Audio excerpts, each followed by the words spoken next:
Cuando enseñé los primeros planos del puente, pensaron que estaba loco.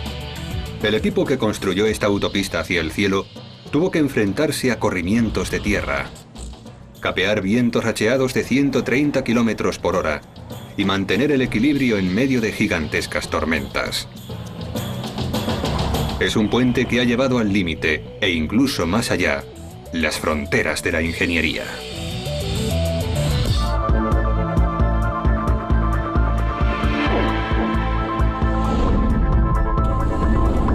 Superestructuras. El viaducto Millau.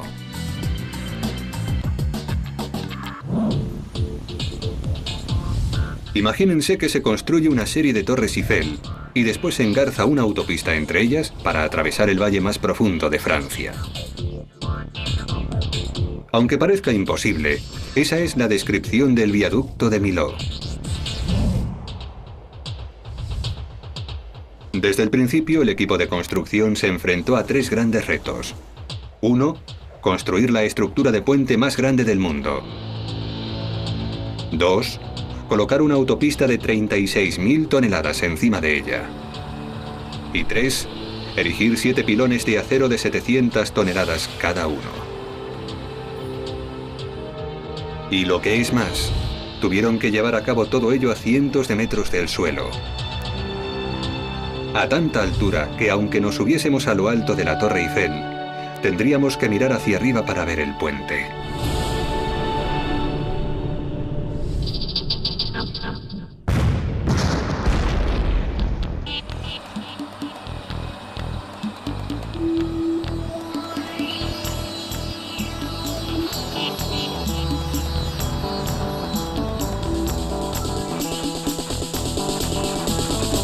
Octubre de 2001. El equipo comienza la cimentación. Tiene que construir un puente que dure 120 años. Y para ganar la licitación, la constructora prometió que lo acabaría en un tiempo récord, inferior a 4 años. En comparación, el puente en suspensión más largo del mundo, el Akashi Kaikyo en Japón, tardó más de 10 años en construirse.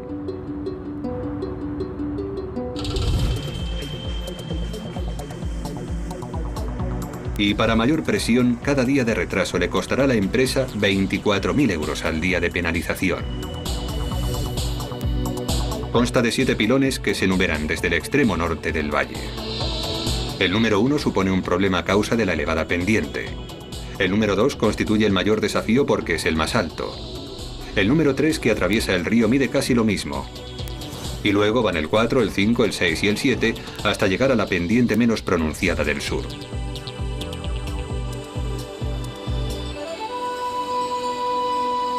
Para empezar, el equipo tiene que enterrar los cimientos a gran profundidad en el lecho rocoso para poder sostener el enorme peso del puente.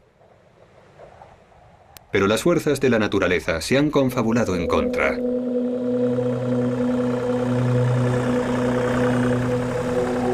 Los geólogos ya habían advertido del riesgo que suponía la piedra caliza fracturada de la región.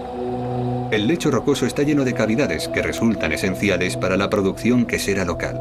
Las cuevas que hay cerca de Millau son el hogar de una bacteria única que produce el moho azul del mundialmente famoso queso de Roquefort. Pero lo que resulta perfecto para el queso resulta desastroso para una megaestructura. El diagnóstico de los geólogos significa una cosa: corrimientos de tierras. Un tipo de catástrofe que podría poner en peligro toda la infraestructura. A pesar de las advertencias, los planes siguen adelante como estaba previsto.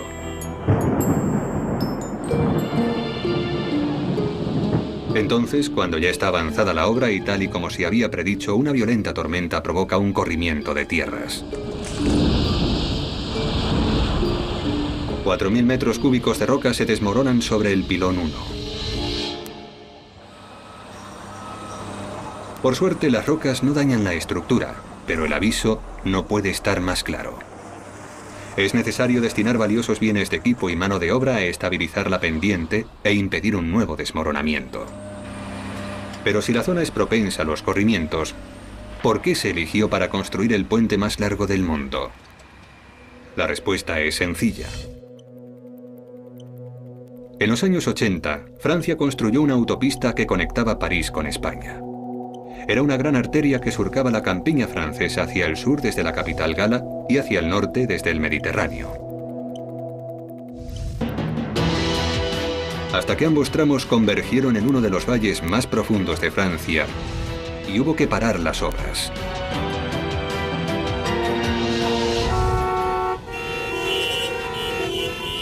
Bienvenidos a Millau, el cuello de botella más detestado de Francia.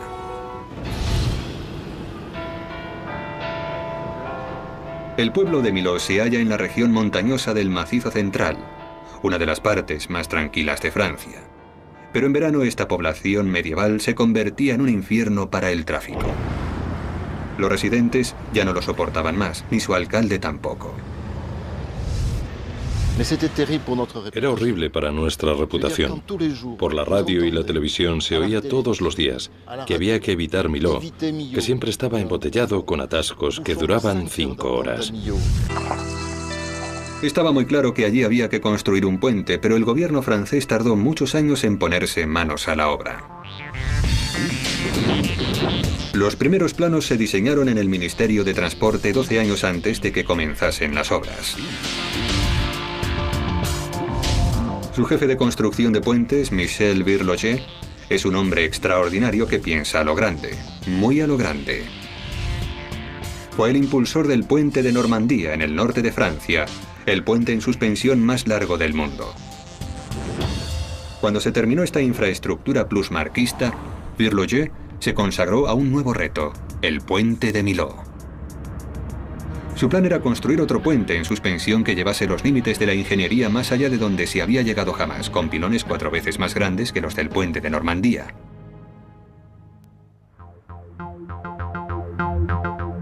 El puente de Millau no solo sería el más alto del mundo, sino que no se parecería a ningún otro puente existente. Cuando enseñé los primeros planos del puente, las autoridades competentes pensaron que estaba loco.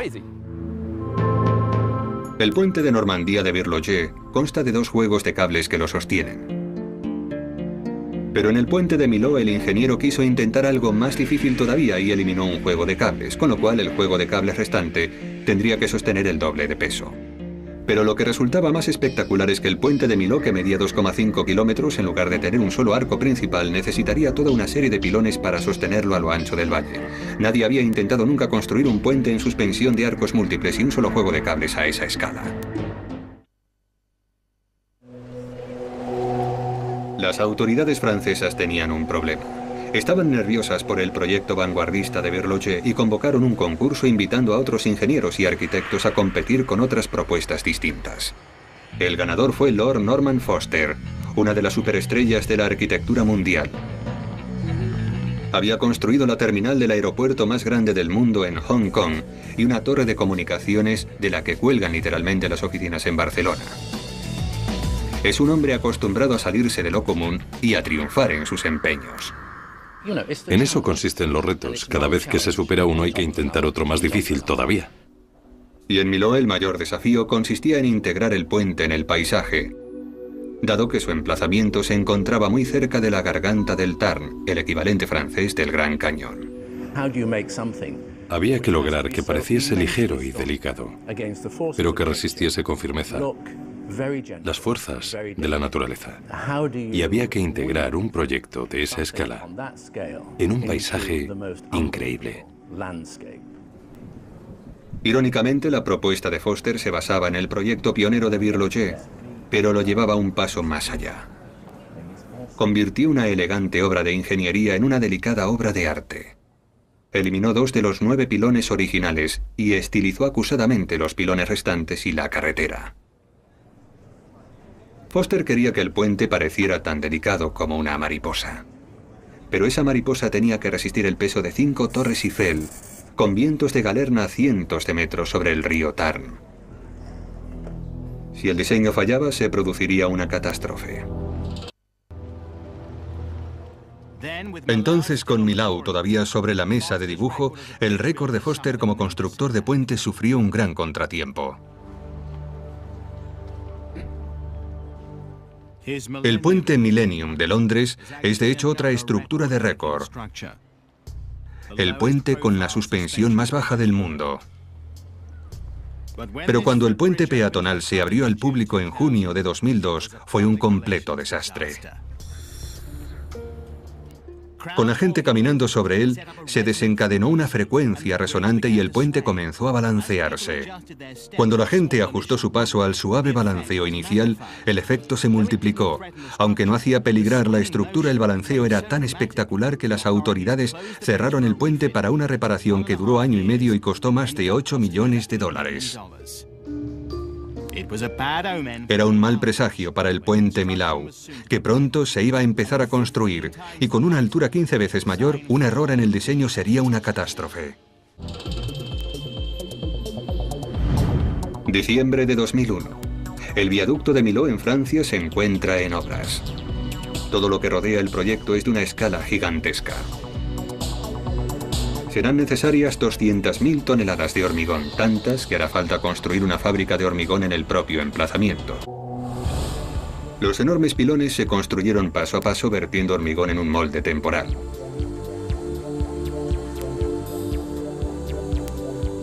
Para proporcionarles la resistencia requerida, los moldes se rellenaron con una malla de barras de acero reforzado. En total, hubo que izar e instalar 16.000 toneladas de esas barras de acero. Si se extendiesen unas a continuación de otras, recorrerían 4.000 kilómetros desde Millau al centro de África. La forma de cada pilón es complicadísima. Por ello, cada vez que se saca una sección de revestimiento de acero rojo, hay que cambiar la forma del molde para adaptarlo a la siguiente sección de 4 metros. Manejar estos paneles de acero de 15 toneladas de peso no es ninguna broma. Y como la altura combinada de los 7 pilones supera el kilómetro de longitud, hubo que alterar la forma del molde más de 250 veces.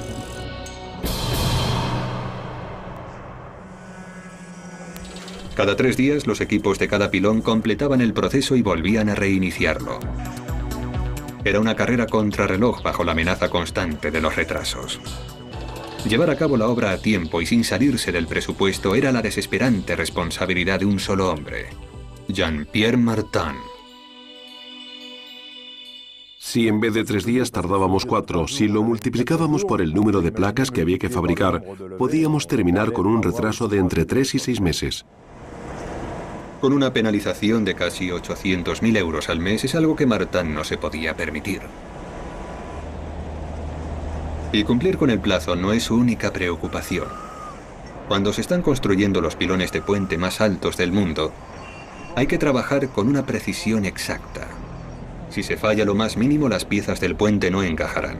Un exceso de 10 centímetros, la anchura de una mano, en cada sección de 4 metros, puede llegar a sumar un exceso de 6 metros en el pilón más alto, la anchura del fuselaje de un jumbo. Cada equipo tenía como objetivo un punto concreto en el cielo. El punto del pilón 2 se encontraba exactamente a 245 metros del suelo, 546 metros del lado norte y 1914 metros del lado sur. No había margen de error. La única forma de medirlo con exactitud era mediante un GPS con una exactitud de hasta 4 milímetros. Mediante la señal de varios satélites, el equipo podía localizar el punto exacto en el cielo que tenían que alcanzar.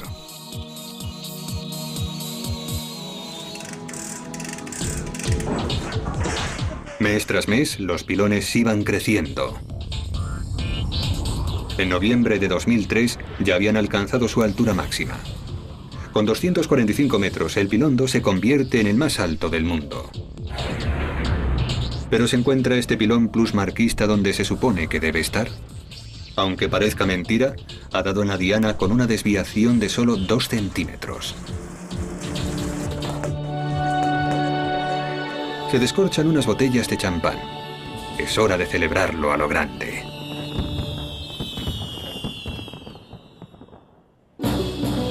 Contra todo pronóstico, las obras iban un mes por delante de lo previsto, pero el equipo no podía permitirse relajarse. La siguiente fase del proyecto es la más difícil.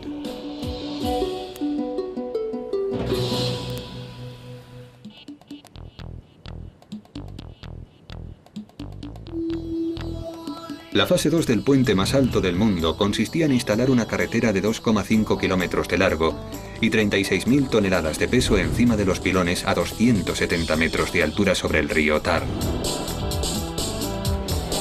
Los constructores de puentes saben que el peligro forma parte de la profesión, pero trabajar a esas alturas puede ser mortal.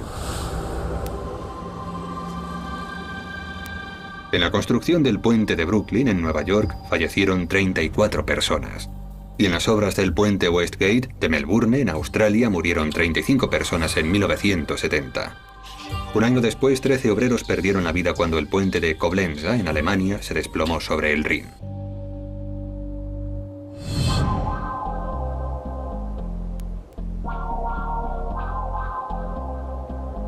Con esas fatalidades en mente, el equipo decidió construir la totalidad de la carretera en la seguridad del suelo firme.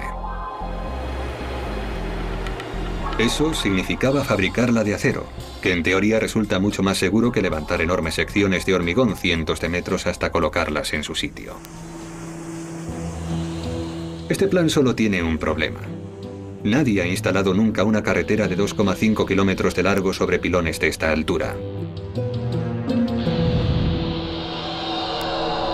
Al final, hubo solo un fabricante de acero dispuesto a asumir el colosal desafío.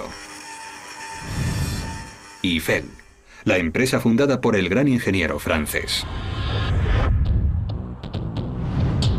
Eiffel construyó lo que en su día fue el puente más alto del mundo, el viaducto de Garabit, en el sur de Francia, antes de diseñar la estructura de la Estatua de la Libertad de Nueva York y su emblemática torre parisina. Pero a pesar de la experiencia de la empresa, su director, Marc Buonomo, sabía que estaba asumiendo un elevado riesgo. Fue una gran apuesta para nosotros, porque si se hubiera producido un solo fallo y el puente no hubiera funcionado, se habría llevado a la empresa por delante.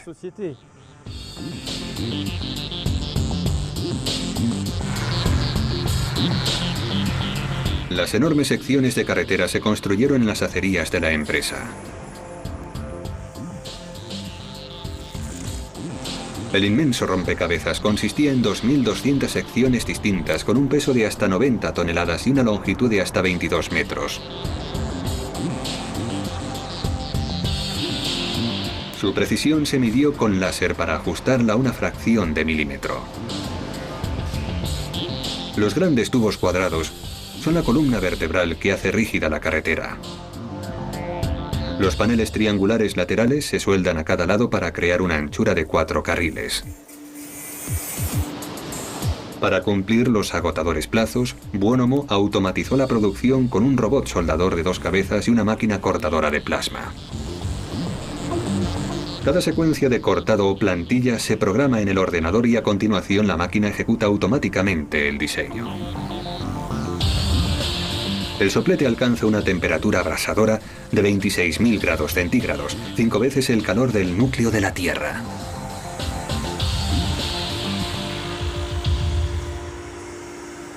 Pero cortar y soldar fue la parte más fácil. Lo difícil fue trasladar las mastodónticas secciones cientos de kilómetros desde las fábricas hasta Millau. Hubo que planear cuidadosamente las rutas para evitar cualquier tipo de daños. La policía coordinó las medidas de seguridad. Pero incluso con ese nivel de preparación, hubo obstáculos que se salvaron por los pelos. Y no se trató de un acontecimiento aislado. Para construir el viaducto hicieron falta 2.000 de estos extraordinarios convoys de carretera.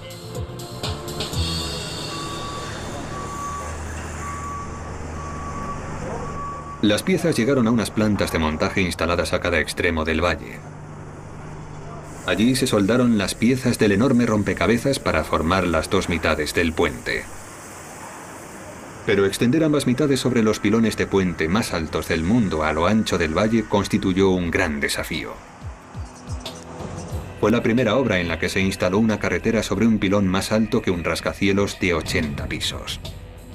Y se trazó un plan que llevaba al límite todo lo que se había intentado antes y que consistía en deslizar enteras las 2 gigantescas mitades de carretera de 2,5 kilómetros de largo. El ingeniero jefe del puente, Jean-Marie Cremet, fue una de las pocas personas que lo creyó posible. Todos los ingenieros que conocían este método pensaban que no sería posible. Si el equipo erraba en sus cálculos, el puente entero podría venirse abajo sobre el valle. Encontramos una solución para la obra, que consistía en lanzar el puente desde ambos lados. Una parte sobre la meseta de Larzac y la otra sobre la meseta de Rousse, y empujarlas desde ambos lados hasta que se encontrasen en el medio, sobre el río Tarn. Es una técnica similar a la que se emplea en puentes más pequeños. Un poderoso equipo de arietes hidráulicos empuja literalmente la carretera de un lado a otro. Pero Millau sería el lanzamiento más largo jamás intentado y sobre los pilones más altos del mundo, con lo que la operación podría acabar en desastre. La carretera es tan esbelta que puede doblarse y partirse cuando se empuje sobre el vano de 342 metros que hay entre cada pilón. Lo más lejos que se ha llevado a cabo una operación similar fue a menos de la mitad de esa distancia. La primera parte de la operación era sencilla. Los cables del primer pilón sostienen el extremo delantero de la carretera a medida que se vuela sobre el valle. Luego se construyen unas torres de apoyo temporales de acero que reducen los vanos a 171 metros, una distancia mucho más manejable. Estas torres de acero constituyeron una hazaña de la ingeniería en sí mismas. La más elevada, de 170 metros, es la más alta de su especie que se ha construido nunca. Todas tienen que soportar una enorme carga, 7.000 toneladas, cuando el extremo frontal de la carretera se desliza sobre el primer pilón de 90 metros. En el peor de los casos, lanzar un peso semejante sobre los vulnerables pilones podría hundirlos. Si hubiésemos llevado a cabo un lanzamiento convencional, habríamos derribado los pilones como los bolos de una bolera.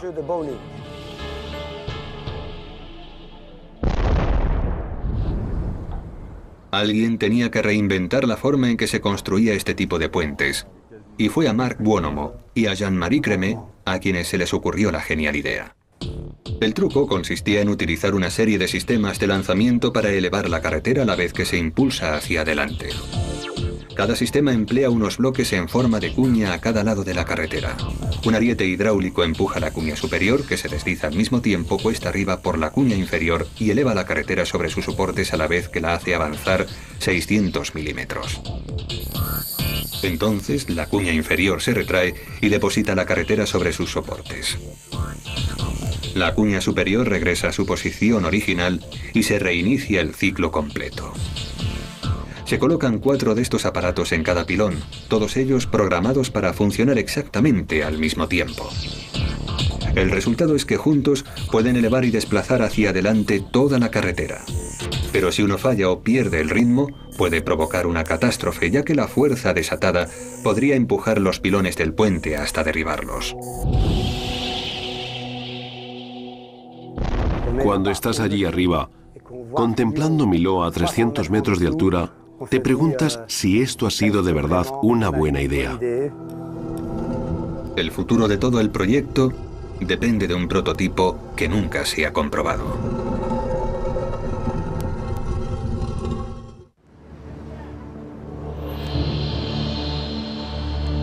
Es la mañana del 26 de febrero de 2003. Es la hora de la verdad en el puente más alto del mundo. Todo está a punto de ponerse a prueba. Tanto la flexibilidad de la carretera como la fortaleza de los pilones temporales y el innovador sistema de arietes hidráulicos. Incluso Buonomo, el hombre a cargo de la operación, alberga sus dudas. Como nunca se había intentado, nunca, he de admitir que tenía miedo de que no funcionase. Las bombas se encienden, los pistones se ponen en marcha y la carretera comienza su gran travesía sobre el valle. En cuanto oí el ruido de los motores, toqué la carretera con el dedo y sentí cómo se movía. Cada 4 minutos, la carretera se desplazaba 600 milímetros sobre el valle. Unos topógrafos medían su avance y se mordían las uñas al contemplar la carretera colgada del vacío.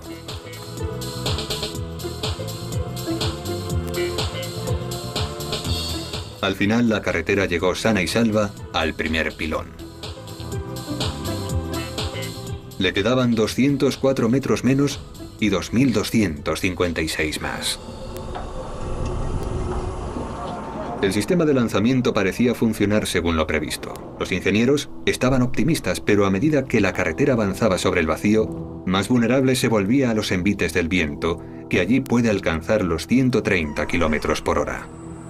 Por desgracia, la carretera tiene la forma de un ala de avión al revés, y el mayor temor del equipo era que ese ala no despegase. Los ingenieros vigilaban sin cesar el viento y las condiciones climatológicas. Y cuando comprobaban que el viento les iba a conceder una pausa de 3 días durante los cuales no soplaría a más de 85 kilómetros por hora, daban la orden de comenzar la operación y proseguía el lanzamiento de la carretera. La razón de esta precaución es sencilla. Los fuertes vientos pueden destrozar un puente. En 1940, el estado de Washington construyó un puente de suspensión sobre el estrecho de Tacoma al noroeste de Estados Unidos. Se inauguró con una gran ceremonia el 1 de julio. Pero la celebración duró poco tiempo. El puente tenía un gran problema: el viento. Las cinchas que había bajo el puente, diseñadas para hacerlo rígido, en realidad bloqueaban el viento y provocaban que la carretera temblase alarmantemente. Los vecinos enseguida le pusieron el mote de Gertie el galopante. El 7 de noviembre, bajo un viento de unos 70 kilómetros por hora, el puente comenzó a retorcerse violentamente. A las 11 de la mañana, Gertie el galopante se vino abajo. El viento estrelló el puente contra el río.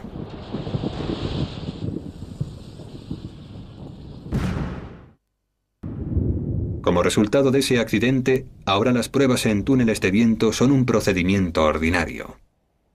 En el caso del puente de Millau hubo que analizar el clima del Valle del Tarn durante 18 meses y después se recrearon esas condiciones en el túnel del viento. El ingeniero eólico Olivier Flamand se quedó sorprendido con los resultados.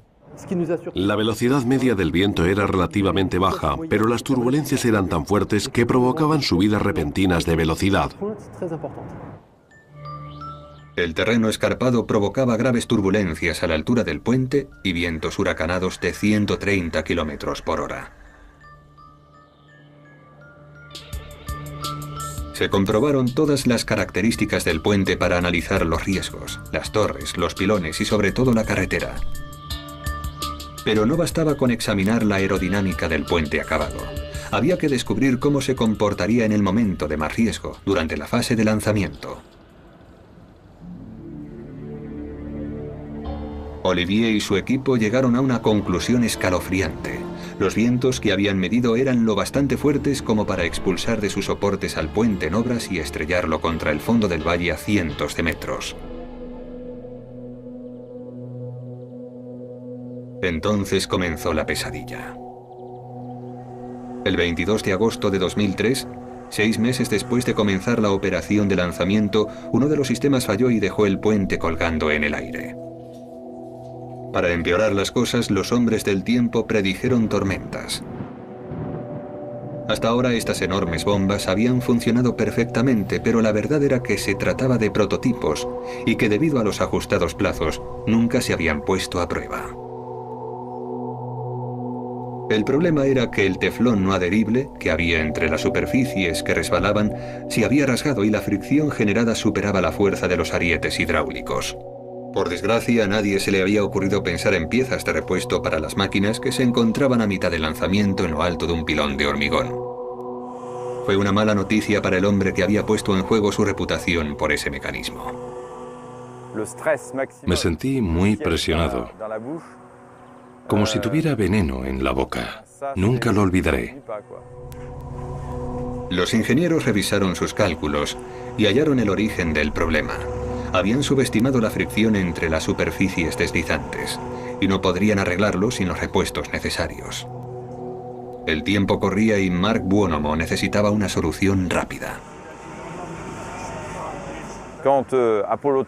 Cuando el Apolo 13 regresó tras ese incidente, en la NASA les pidieron que hicieran un inventario de todo lo que llevaban a bordo para saber cómo solucionarlo. El equipo de Milot hizo un inventario. Se dieron cuenta de que podían arrancar el teflón de las máquinas de lanzamiento que todavía no se habían utilizado. Trabajaron durante toda la noche para extender la plataforma de acceso. Eso les permitió sacar las cuñas de acero de 5 metros de largo y 2 toneladas de peso, reemplazarles el teflón y volver a montar la máquina de lanzamiento.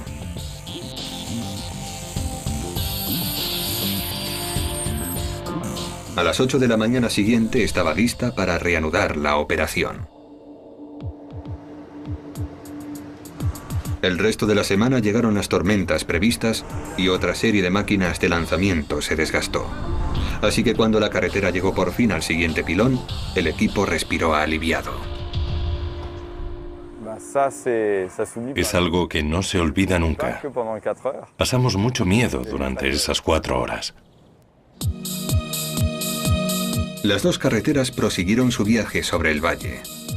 Día tras día, semana tras semana, se fueron acercando milímetro a milímetro durante 14 meses.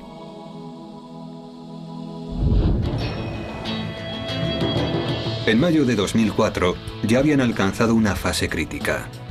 Desde el extremo norte, la carretera había recorrido 717 metros sobre el vacío hasta llegar a su destino definitivo.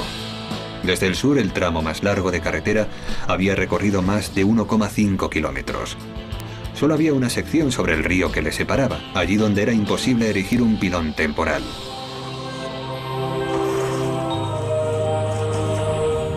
¿Pero se unirían tal y como estaba previsto?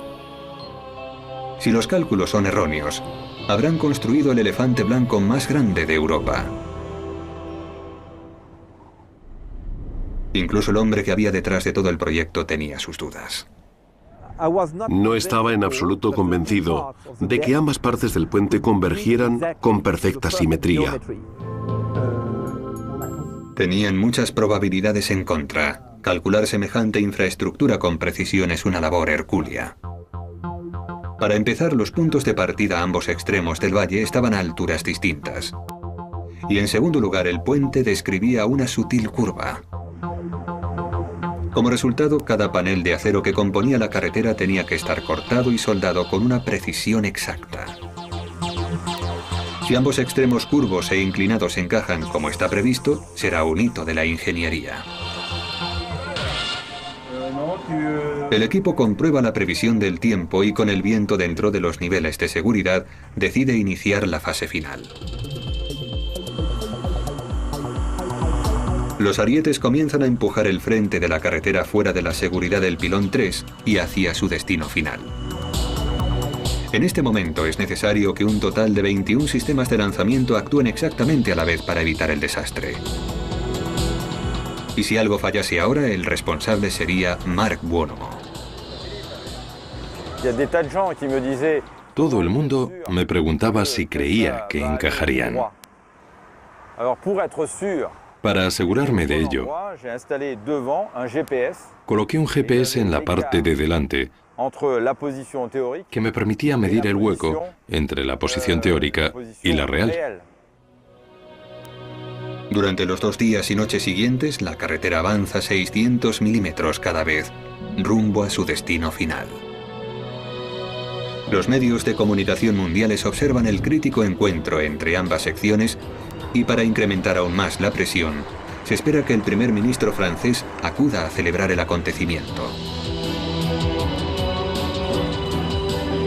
La sección de carretera avanza y se encuentra a solo unos centímetros de la otra sección.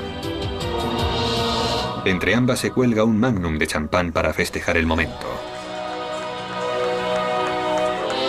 Por fin se produce la unión. Las dos grandes secciones de carretera han viajado 2,5 kilómetros sobre el valle.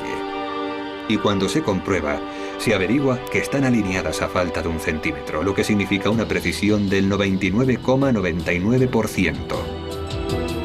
Todas las mediciones y cálculos han merecido la pena. Las han clavado.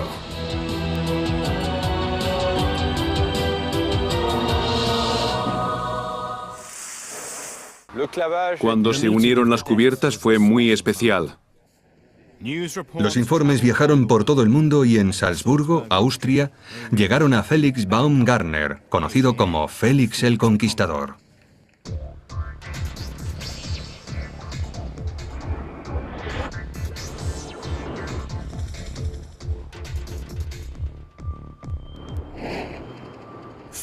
A lo largo de su carrera, Félix ha saltado desde algunas de las estructuras más altas del mundo y en 24 horas había ido a Millau para calcular la logística del salto,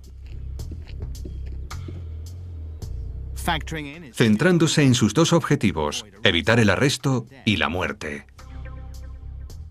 Baumgartner esperó a que anocheciera para llegar al lugar. Consiguió llegar a la base del Pier 2 y después trepó por una escalera de 245 metros hasta la cima. Subió hasta la cubierta de acero y buscó un sitio para refugiarse hasta que amaneciese. Debía permanecer escondido hasta que saliese el sol y sus cámaras pudiesen grabar su intento de batir el récord del mundo. Al día siguiente, a las 7 de la mañana, apareció Félix el Conquistador. Con un genial salto hacia atrás, se tiró desde el puente más alto del mundo y entró en el libro de los récords.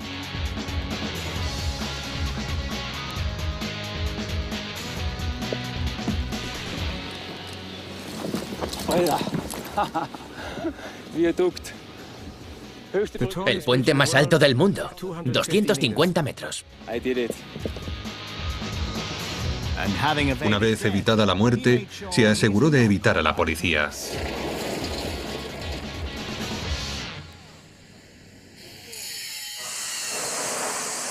Ambos tramos de carretera se han unido y ha llegado a la fase final del proyecto.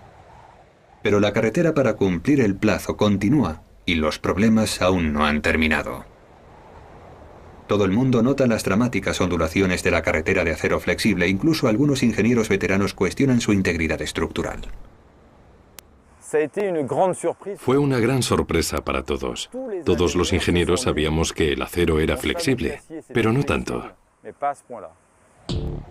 El equipo confiaba que los cables y los pilones enderezasen la carretera.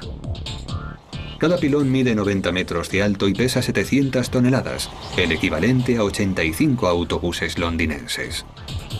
Colocarlos en su sitio sobre la esbelta carretera en lo alto del valle es algo que jamás se ha intentado antes, pero una vez más, Marc Buonomo tenía un plan. Los primeros que erigieron pilones verticales fueron los egipcios. Buonomo adaptó la técnica empleada en el antiguo Egipto para levantar obeliscos en la arena. El equipo colocó encima de la carretera dos enormes torres de acero aseguradas con cables y las equipó con un sistema hidráulico capaz de levantar 1000 toneladas. Después el sistema hidráulico hizo cada pilón de 700 toneladas que a medida que se elevaban iban girando hasta colocarse en vertical. Y entonces se bajaban hasta su punto de anclaje. La técnica de 4000 años de Buonomo funcionó a la perfección.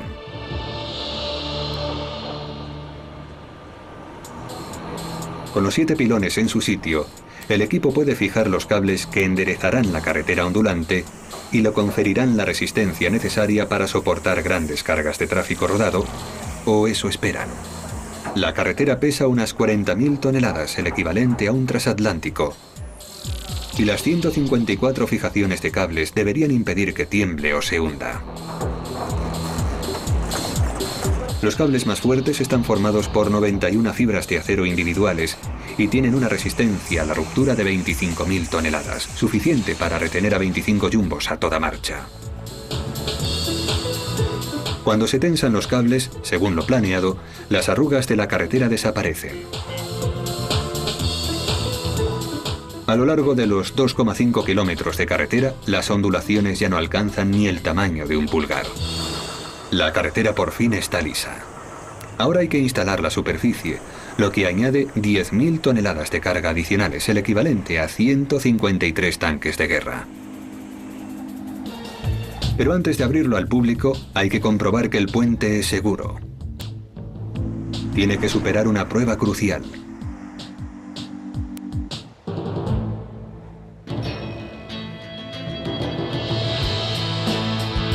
Tras 3 años de obras, el equipo que ha construido el viaducto de Millau, el puente más alto del mundo, está a punto de comprobar si sus cálculos han sido acertados. En un puente en suspensión con un único arco, como el de Normandía, una gran carga en la sección principal no supone un problema porque los cables están fijados a tierra firme y no pueden ceder. Pero en el viaducto de Millau, que tiene 8 ojos, los cables están fijados a las secciones adyacentes. La carga sobre una sección puede hundirla al tirar de los cables y si los pilones se inclinan, los cables que sostienen el resto de la carretera tiran hacia arriba y elevan las secciones de carretera contiguas, provocando un peligroso efecto dominó. Ahora el equipo tiene que poner el puente a prueba. Estos 28 camiones tienen un peso combinado de más de 900 toneladas y se han situado en el punto crítico en mitad del puente. Los ingenieros contienen la respiración mientras efectúan las mediciones. El puente solo cede 26 centímetros. Es un triunfo para los ingenieros porque el puente estaba diseñado para soportar más del doble de esa cesión. 4 semanas después, el 14 de diciembre de 2004, el presidente Jacques Chirac inauguró oficialmente el puente Millau. Es un momento de orgullo para toda Francia.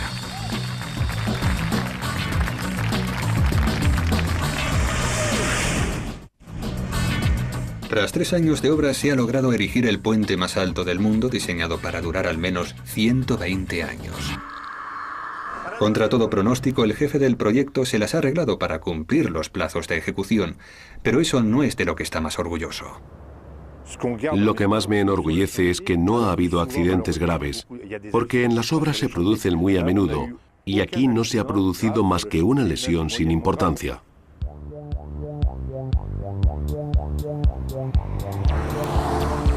En cuanto se abrió al público, el puente tuvo un éxito instantáneo. Pero la verdadera prueba se produce durante su primer verano, cuando los franceses se cogen sus vacaciones anuales. Nadie se esperaba nada parecido. El puente es recorrido por más de 50.000 vehículos al día que pagan un peaje de casi 6 euros. Es una buena noticia para la constructora que tiene que recuperar su inversión en el proyecto de más de 380 millones de euros. Construir el puente ha sido una hazaña, pero también es una hazaña mantenerlo. Thierry y Frank han sido asignados al pilón 2, el más alto del puente, cuya estructura no es un bloque macizo de hormigón, sino una serie de grandes espacios huecos. Hoy el trabajo de los técnicos consiste en revisar el sistema de comunicaciones y los circuitos de cada una de las 7 plantas estructurales. Eso implica escalar 343 metros por una escalerilla durante todo el día.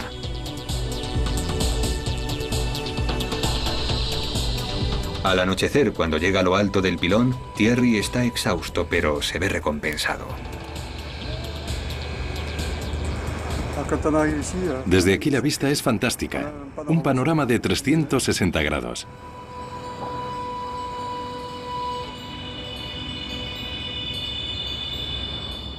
El puente más alto del mundo se ha convertido en un icono. Pero está creando problemas que nadie se había imaginado. Los vecinos se han apoderado del puente como plataforma desde la que captar la atención de los medios sobre sus reclamaciones.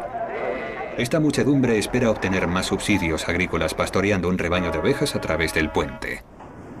La labor de José consiste en impedir que este tipo de incidentes represente un peligro, ya que en este puente no cesan de producirse incidentes. Una alarma activada por un sensor de detección del movimiento significa que hay un vehículo detenido sobre el puente.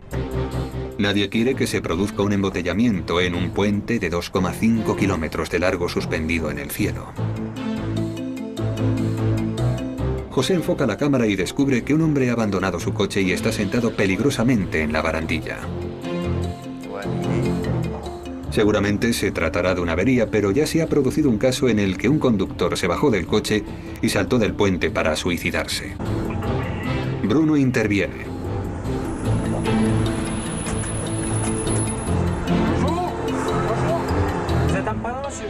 Afortunadamente no se trata más que de un fotógrafo irresponsable al que se obliga a reanudar su marcha.